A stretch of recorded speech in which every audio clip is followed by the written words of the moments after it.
Okay, viewers, let's refocus from one earnings candidate to the other. We've got the management of Century Plyboards joining us on the show. Mr. Keshav Bhajanka, the ED, is joining us on the show right now. Mr. Bhajanka, hi, morning, and good to be speaking with you. Very good set of numbers yet again for the company. Talk to us about how the quarter has shaped up for you, and more importantly, as you keep growing and as the base also keeps growing, can we expect to see this momentum sustain into FY27 as well? Good morning. Thank you so much for having me on the show. I think, as you have rightly pointed out, it has been a very strong quarter and a very strong year. Overall, revenues have been up by 25%, and this has been cross segments. So, our plywood segment has grown by 18%, laminate by 16%, particle board and MDF by 30 and 100% respectively. So, I think that there has been very strong momentum on our side. As the base has increased, yes, challenges do increase, and growth on the base becomes that much more difficult. But on the ground, we are seeing fantastic traction. I think April has been our best month till date in the history of our company. So that bodes quite well for us. And going forward, I can see this growth momentum to sustain. Mr. Bhajanka, morning, Ashesha this side. Since you're telling us that April has been a very strong month for you, can you quantify that for us? What kind of volume growth did you see in the fourth quarter, and what kind of growth are you now penciling in for the first quarter of FY27? So unfortunately, we have removed guidance for the time being. The predominant reason being the Middle East situation. So, there's a lot of volatility. Every day, something or the other seems to keep on changing.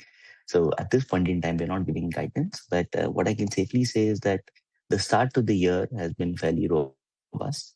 And we are going to see, I hope, a very strong year going forward as well.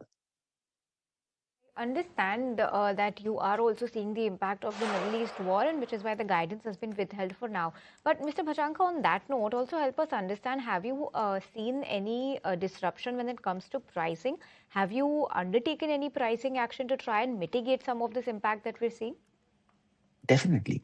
I think we have taken multiple price hikes across a variety of our products. Plywood in excess of 5%, laminates in excess of 10%, MDF closer to 15%, particle board in excess of 10%. So, the basic impact has been on raw material prices in the form of resin, the chemicals that we are using, because most of them are internationally traded commodities that are crude derivatives. As you know, crude has seen a lot of volatility. Alongside that, our raw materials have also. So we are playing it by the ear. I think that as and when things change, we try passing on to the market. There's a slight bit of lag because the market also, our typical price increases are 2-3%. So such massive jumps take a little bit of time to stabilize in the market. But having said that, as of now, I think we have been able to reasonably pass on the increases. There could be a slight lag, but going forward, I think margins will come back within our guided parameters, say from next quarter onwards. Okay, understood. Mr. Bhajanka, on that note, I just wanted to follow up. Now that you've taken price hikes to mitigate the impact and secure your margins, are you seeing any impact on demand, any reduction or any slowdown on that front now that the price hikes are at play? I don't think so, because these price hikes aren't just for us. It is for the industry in general. So when the industry as a whole is forced to take a price increase, the normal base changes. So it's not that our competitiveness changes in any meaningful way. We would still be at a similar delta to competition, whether it is organized or unorganized, as we were before, just at a higher base level. So I don't think there's been any impact on demand. Yes, there could be a certain period of stocking, destocking as these changes play out, but that is temporary. Since you spoke about price hikes, as a percentage of raw material price increase, how much has the price hike been? And will there be any impact on margins in the coming quarters? I think there have been two impacts when it comes to core, face, paper. The basic impact has only been the change in the forex, the currency changes, which have been 2 to 3% over the course of the last couple of months.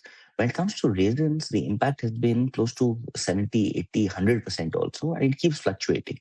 So overall, as a base of cost, the price increases we have taken are largely in line to offset the same. So different products have seen different sort of raw material inflation. Like I said, MDF higher, plywood lower. It is difficult to quantify product by product, but overall, the increases have been predominantly driven by resins, And this impact has largely been passed on. So the impact of raw material prices have largely been passed on, and there will be no significant impact on margins is what you're telling us. Mr. Bhajanka, I wanted your understanding of how much you export to the Middle Eastern region, and has there been any impact on account of West Asia crisis on export demand to these regions? Our exports from Middle East are negligible, so there has been no meaningful impact on us. Exports as an overall percentage of our turnover is close to 4%, and out of export percentage, Middle East would be less than 5%. So as a percentage of overall turnover, it would be in decimals of a percentage point. Having said that, there has been certain impact because containers have been delayed, there have been delays in shipments, so there has been rerouting because of this crisis. So some of those impacts play in, but that is about demand difference, or that is about supply difference. It is not about a change in the actual demand. And Mr. Bhajanka, what about the plant that you're setting up in Odisha? How much will the capacity increase by, and when will it come on stream, and when will it ultimately start contributing to your revenue? So for Odisha, it is an MOU at this point in time. We are still actively exploring. We have not finalized on Odisha, but given that the opportunity was there and we were able to get a time with the government, we have signed an MOU towards setting up a plant in Odisha. It is still under deliberation stage. So there's nothing concrete or finalized with regards to setting up a plant in Odisha yet. We had informed the board that this step has been taken. As such, we had to inform the stock exchange of the same. Understood. So that's as far as CapEx plans are concerned. Mr. Bhajanka, thank you so much for taking your time out and joining us here on ET Now and helping us understand what the fourth quarter looked like and what the outlook is for FY27. Thanks so much for joining us today. On that note, we need to slip into a very short break, but we will be talking to the